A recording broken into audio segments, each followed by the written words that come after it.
I was born back in 1934 in a little shack up in near Holcomb, Cornell, Wisconsin, actually in what's now the chicken coop. My parents had this small farm. It was a go-no place farm, and they moved back to Iowa, where my dad was born, in Pella, Iowa, and we stayed there when I was through kindergarten through 8th grade. And then we moved back to Wisconsin and started farming there again. It was a little 40-acre farm, a log barn. We built a new barn, bought another 80 acres, and we farmed it for 4 years while I was going through high school. But it was a farm that had no future in it. So I went off to college out in north of Boston. Finishing that, I had a degree in philosophy. Well, what do you do with a degree in philosophy? So by that time I was working as a night orderly at the Salem Hospital, working my way through college, and there's this cute little student nurse chasing me all over the hospital. I didn't know any better, I just gave in. We got married, best deal I could have ever made. We headed back to Wisconsin, went to law school. What do you do with a philosophy degree? Maybe you practice law. After graduation from that, I got a job up in Marshfield, and we practiced law for almost 40 years. And during that 40 years, when I was an attorney, I had a lot of interest in photography. I had made my own darkroom. I made a lot of furniture. I had a complete woodworking shop, and I did a lot of the furniture, roll-top desks and everything for the office.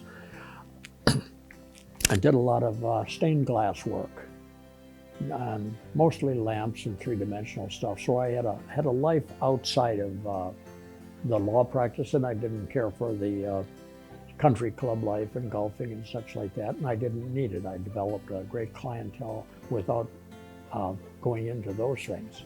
So it was a nice clean on. And then I bought a welder. On the farm, I always wanted a welder. We couldn't afford anything like that. So when I came to town, I bought a welder.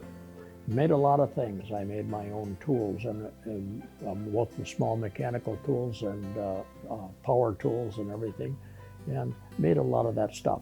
But then about 23 years ago, I started doing the metal sculptures.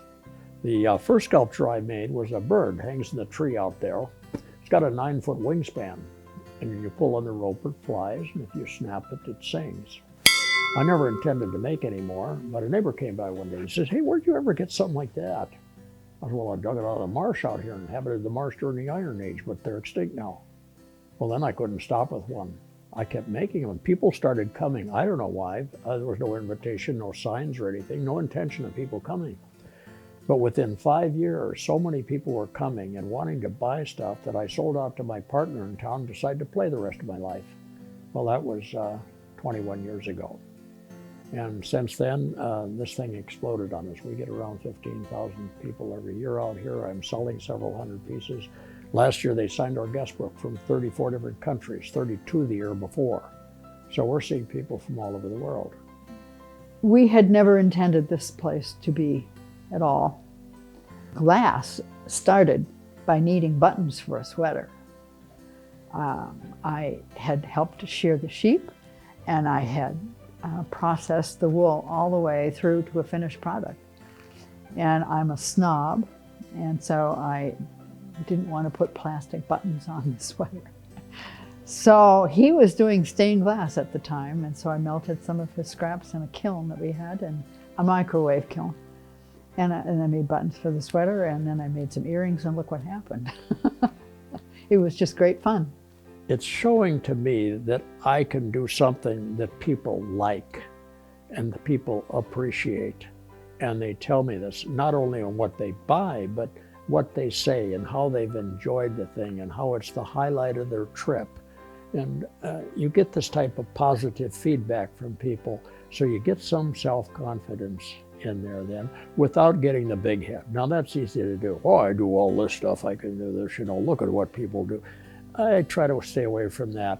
It's because the success of the thing is also a very humbling thing, to know that people will respond to what you're doing. To me, that's very humbling.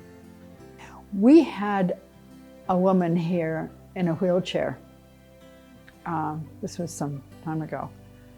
And she was kind of going from clinic to clinic, seeking help for pain. That day that she was here, Clyde had, of course, given them a tour around, and he had to go to a meeting. And so he left.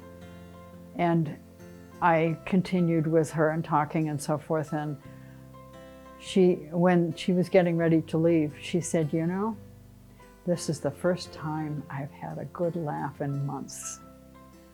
And that had been so therapeutic for her because she's dealing with so much pain.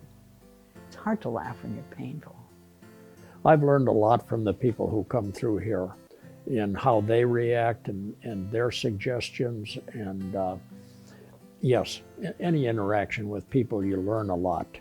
And you learn to read people and know how they're thinking and how they react, and learn to stay away from some things and add other things to it. So yeah, there's a lot to learn with the reaction from people. If you don't learn from the reaction, you're not listening. Listening is a big part of this thing.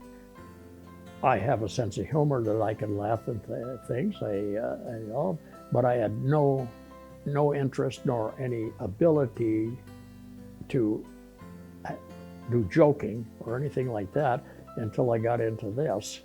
And then I started telling the stories about these things, and people wouldn't take me seriously, so they laughed. These things will last a long time, as long as they're not down in the dirt where they're not set in the dirt where it gets the constant moisture plus the oxygen, and it's like farm machinery setting in the field. It'll last for decades and centuries out there. Rust forms its own barrier, and so it gets to a certain place, doesn't rust any further or not meaningful without going. So they'll last. Now, some of the moving ones that are constant in action, of course, there'll be some wear and tear on that. The big helicopter one, we had to replace a bearing in that after 21 years. But, you know, they last a long, long time. It's not like stone, not going to last that long, but it will last through several lifetimes. Some women don't look forward to retirement because they have to be with their husband all day. I love it. He's a great person to be with. I love being with him. So I'm lucky.